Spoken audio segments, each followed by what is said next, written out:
Hey Flower Tribe, it's Kelly Lehman from Cranberry Fields Flower Farm, and today I want to show you how I plant my roses. So if we haven't met yet, it's nice to meet you. My name is Kelly Lehman. I'm the owner of Cranberry Fields Flower Farm here in Cranberry, New Jersey, and I love giving you guys fun-free flower tips. So please feel free to subscribe to this YouTube channel and hit that bell notification so you know whenever we post another fun-free flower tip video. So let's dive right in. So here it is. It is the beginning of spring in my New Jersey garden. I'm a planting hardiness zone 6, and now is a great time to get your roses in the ground. So spring is a terrific time to plant new roses, and the other time of year that I like to plant new roses is in fall. So fall and spring are kind of like your go-to times. However, if you do find some roses that you absolutely love and it's summertime, that's fine too. I've planted many roses in the summer, and as long as you keep up with the watering, it should be fine. Sometimes it's a little bit easier to get them established when you plant them in the spring or the fall because you don't have those blazing hot days. So here's what I'm going to do to get these guys in the ground.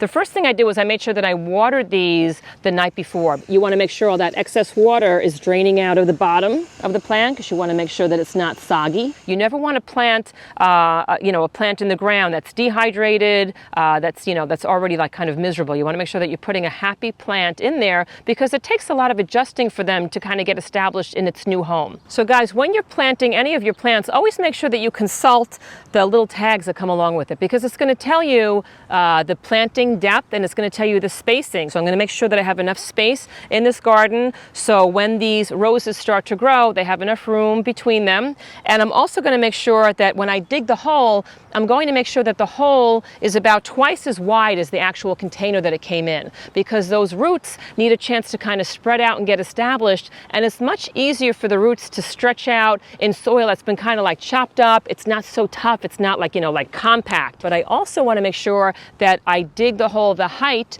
that's the same as the height of the plant because I don't want this plant to sit below the soil level. I want to make sure that when I plant it at a height that's either level with the soil or slightly higher because I don't want water to puddle in on it and sit there. So let's see if this sits either flush with the soil or if it's a little bit too deep. I think it's a little bit too deep right now.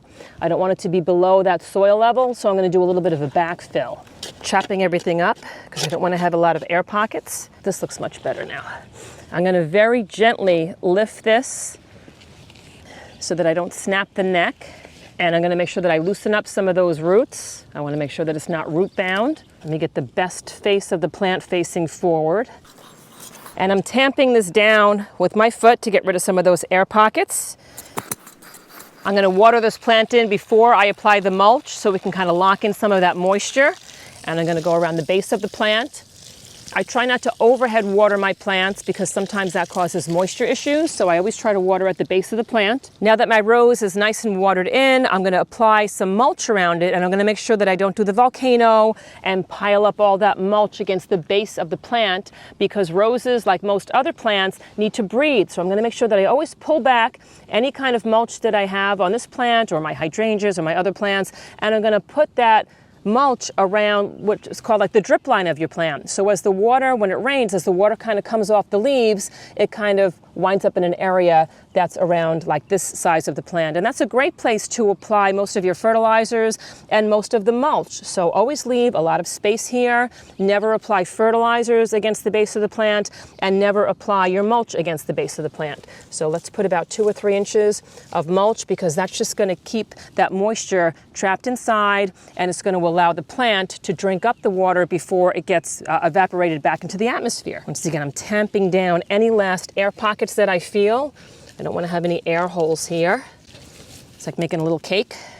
It's really important to keep up with the watering the first year or two as these plants are getting established. So make sure that the soil is moist around them, but make sure that it's not soggy. So when you touch the soil, it should feel moist. It shouldn't feel dry, but you also don't want to have puddles of water underneath it. So make sure you keep up with the watering without giving the plant soggy feet. Thank you so much for joining me in this video, and please feel free to hop on over to my Cranberry Fields Instagram page and also to my Kelly Lehman's Flower Tribe Facebook group, because there's thousands of gardeners from all over the world and they're asking and answering tons of garden questions over there. And please let me know where you are viewing this from in this great big beautiful world, because I love to see how our Flower Tribe is growing around the globe each week. And you can also check out my brand new gardening podcast. There's a link to those in descriptions below, and my online flower courses. There's also a link to that in descriptions below. And I will see you in the next video.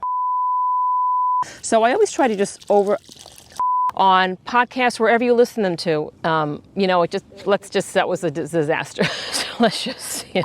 And please check out my brand new I guess brand new is not really a word.